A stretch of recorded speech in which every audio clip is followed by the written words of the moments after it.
Bismillahirrahmanirrahim. Assalamualaikum warahmatullahi wabarakatuh. Hai Bunda, semoga selalu dalam lindungan Allah dan senantiasa bahagia menjalani hari.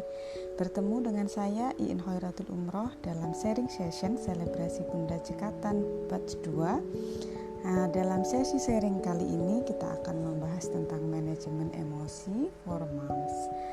Tingkah laku anak seringkali membuat orang tua kehilangan kesabaran dan akhirnya marah.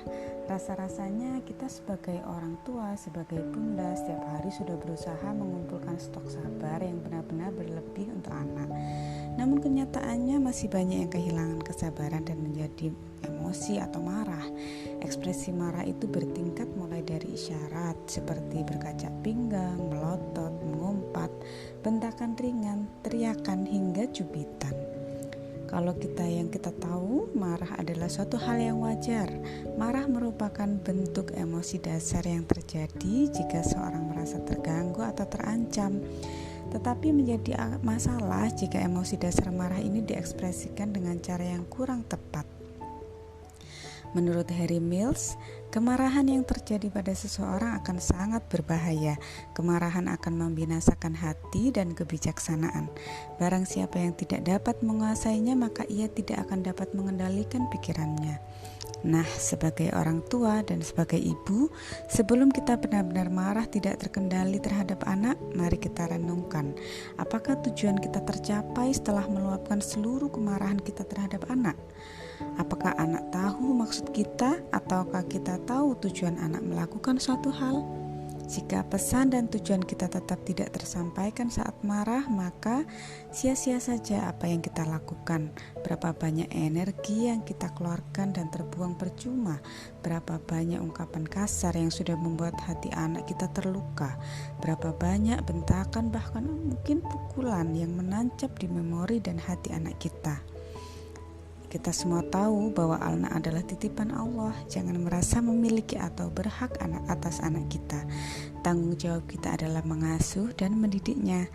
Karena anak bisa menjadi jalan menuju surga atau neraka, taat atau durhaka. Semua itu banyak dipengaruhi oleh pola pikir dan pola didik kita sebagai orang tua. Ibarat bangunan, orang tua dan keluarga adalah pondasi. Maka mari kita berusaha memperlakukan anak kita dengan ketulusan dan kelembutan, karena hal itu sangat berpengaruh pada perilaku mereka saat dewasa. Berikut ini adalah tips supaya bunda lebih sabar dan tidak mudah marah. Yang pertama adalah kenali penyebab kita marah. Apakah itu karena lelah, lapar, mengantuk, mood swing, khawatir berlebihan, stres, atau sedang terburu-buru. Mengenali penyebab marah akan membuat kita lebih mudah untuk menghindari penyebab kita marah. Yang kedua, berbanyak syukur dan bersabar. Berbanyak syukur karena Allah yang telah menganugerahkan anak kepada kita. Banyak orang tua di luar sana yang mendambakan anak untuk mengisi kesepian di rumah mereka. Namun tidak semua orang tua bisa merasakannya. Tidak semua pasangan bisa merasakannya. Masa pendidikan anak kita hanya sampai mereka masuk akil balik. Itulah tanggung jawab kita sebagai orang tua.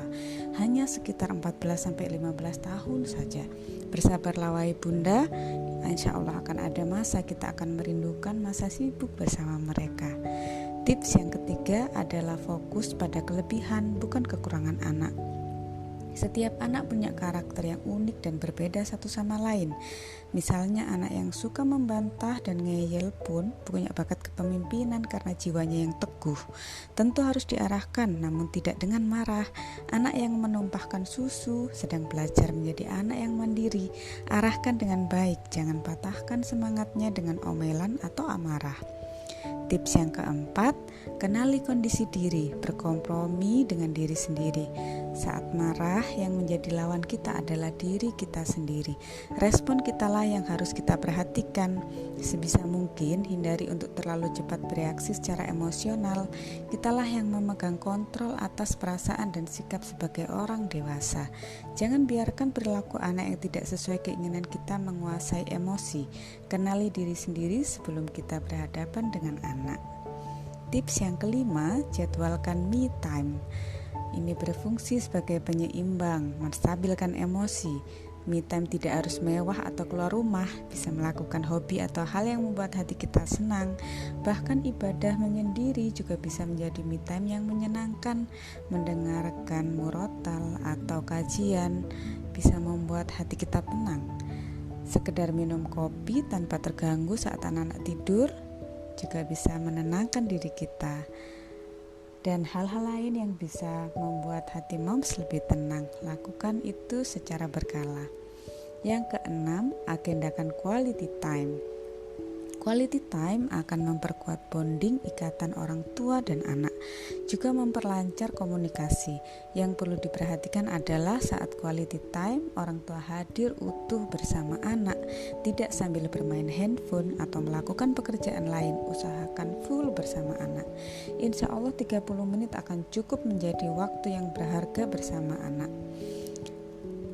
Misal, moms juga bisa mengadakan sesi membaca buku jika mengalami kesulitan dalam mencari topik pembicaraan yang sesuai dengan anak.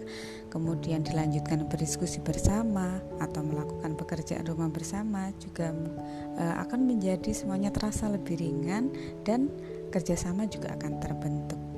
Yang ketujuh, punyai harapan yang realistis. Anak berkembang sesuai dengan usianya. Ada masa di mana anak belajar dan melakukan kesalahan. Maka moms harus pahami tahapan ini dan kita akan merasa lebih rileks. Misalnya anak usia 3 tahun sangat wajar jika sering menumpahkan makanan atau lupa membereskan mainan. Kita sebagai orang tua pun butuh banyak belajar untuk dapat menyesuaikan diri dengan perkembangan anak. Anak-anak tidak membutuhkan orang tua yang serba ideal dan serba bisa. Mereka hanya membutuhkan orang tua yang selalu hadir dan bisa menerima anak-anak dengan bahagia apa adanya mereka. Yang kedelapan, Islam menyukai pribadi yang tidak mudah marah. Dalam surat Al-Imran ayat 134 disebutkan bahwa orang-orang yang menahan marahnya dan memaafkan kesalahan orang, maka Allah menyukai orang-orang yang berbuat kebajikan. Nah, itulah 8 tips kendali agar Bunda tidak mudah marah. Semoga bermanfaat. Wassalamualaikum warahmatullahi wabarakatuh.